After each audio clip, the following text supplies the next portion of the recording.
মেয়েদের টি-20 বিশ্বকাপের এবারের আসর মাঠে করাবে সেপ্টেম্বরে। এর প্রস্তুতি শুরু হয়েছে ইতিমধ্যে। বিশ্বকাপের ম্যাচগুলো এবার হবে সিলেট ক্রিকেট স্টেডিয়ামে। সম্ভাব্য ভেন্যুর তালিকায় সঙ্গে রয়েছে মিরপুরের শেরেবাংলা জাতীয় ক্রিকেট স্টেডিয়ামও।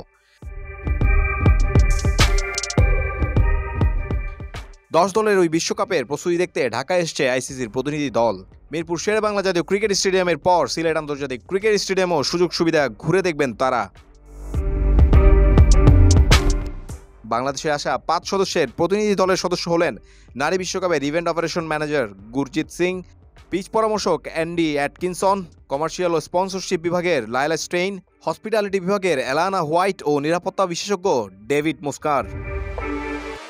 ইতিমধ্যে সিলেট আন্তর্জাতিক ক্রিকেট স্টেডিয়ামে শুরু হয়েছে বেশ কিছু সংস্কার কাজ। এভেন্যুর মূল মাঠ ও আউটারে কদিন পরেই ভারতের বিপক্ষে 5 ম্যাচে টি-20 সিরিজ খেলবে বাংলাদেশ।